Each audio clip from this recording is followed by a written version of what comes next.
اهلا بكل الموهوبين اللي عن طريق نتورك 2000 بقوا مشهورين. كل واحد مننا احتاج لايد تتمدله علشان يبقى حاجه، واحنا هنا في نتورك 2000 بنمد ايدينا لكل الموهوبين، بس يكون موهوب بجد سلط عليه الفلاش، العالم كله يتفرج عليه، ويا عالم ممكن يبقى مشهور وكمان مليونير. القناه النهارده عندنا بتقدم لكل الموهوبين اللي هينجحوا معانا عقود سينما وكاسيت وغيره وغيره.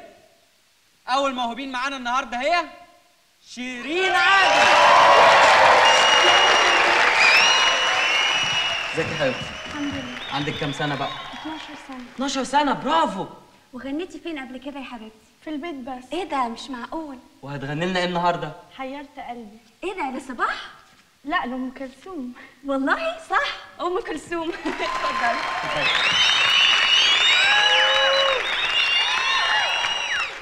حيرت قلبي معاه وانا بداري واخبي، قول اعمل ايه وياه ولا اعمل ايه ويا قلبي. اظن موهبه مش عايزه كلام، ويسعدنا الان وجود منتج الكاسيت المشهور الاستاذ ابراهيم صابر. اهلا وسهلا استاذ ابراهيم. اهلا بالبرنامج اللي كله مواهب. ايه رايك بقى في موهبه شيرين؟ رايي اهو عقد 10 سنين احتكار لصوت شيرين. مبسوطه؟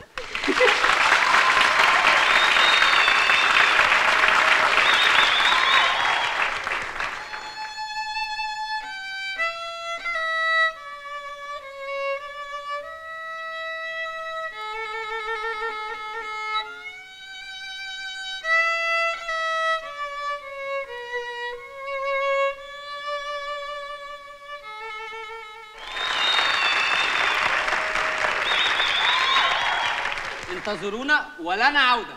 بريك. لحظات بس، لحظات. قشطة نجم 100 100 زي العسل. عندنا ايه كمان شوية؟ مطرب بقى شعبي سكرة، حتة سكرة اسمه كده. ايه؟ اسمه يا ايه؟ عم مش اشكال، بعدين جاهز. كاميرا 2 مسعد. دلوقتي لنا موهبة غنائية أخرى من النوع الشعبي اللي كلنا بنحبه. مين فينا يقدر ينسى عبد المطلب؟ محمد رشدي. النوع الشعبي هو روح مصر، العراقة والأصالة.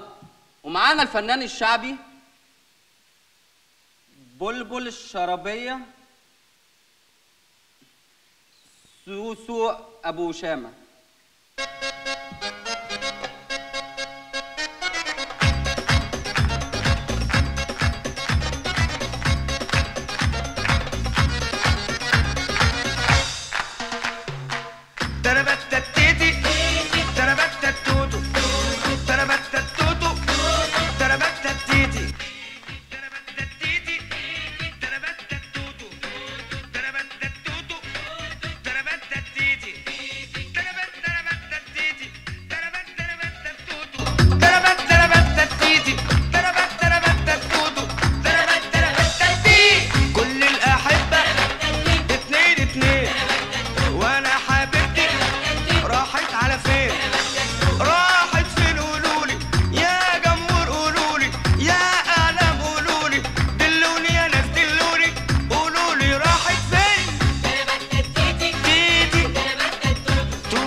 ما يكونش الحلوة غدرت وانا رحت في الجازوزة، طلبتني على الموبايل وقالت لي مالكش عوزة، وقالت لي مالكش عوزة، وقالت له مالكش عوزة، وقالت له مالكش عوزة.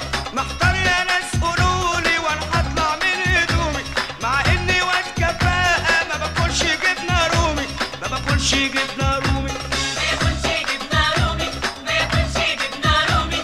طب كله بيدور على المدام، كله بيدور على المدام. يا طارق يا طارق يا مذيع يا مذيع، صورني طب يلا زيع. يا طارق يا باشا صورني عالشاشة، النص نص هو واحنا الناس الكبار، معقول تحبه هو بودان شبه الحمار، بودان شبه الحمار، بودان شبه الحمار، بودان شبه الحمار، بودان شبه الحمار، بودان شبه الحمار. شبه الحمار بودان شبه الحمار بودان شبه الحمار بودان شبه الحمار.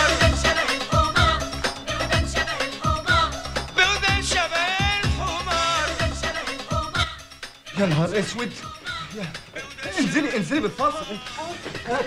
اقطع يا ابراهيم، اقطع يا ابراهيم. وايه هو ده؟ ايه يا عم في ايه؟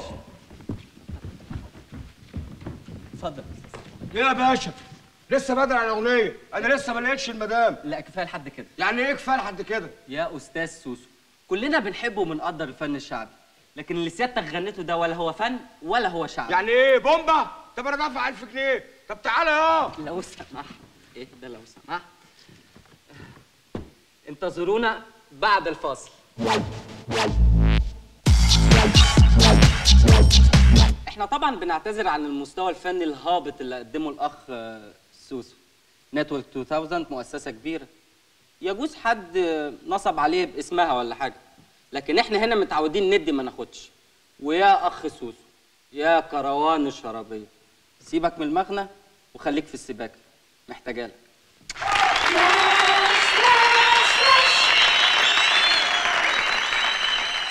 اللي حصل ده مسخره يا عم بس اهدى، انا عارف ان انا غلطان. دي مش غلطه، دي مؤامره عاملها انت والسكرين بتاعك ده. تقبض وطلعني شريكك على الهوا. يا عم ابدا ده كداب، دي 1000 جنيه على الطاير. هو ايه اللي كداب؟ الحركات بتاعتك انت وكريم بتاعك ده ما تمشيش معايا، انت فاهم؟ ده انا اوديكوا في 60 داهيه. طب يا عم الله يسامحك. الله يسامحني، خش لي بقى في شويه الشحاته بتوعك دول.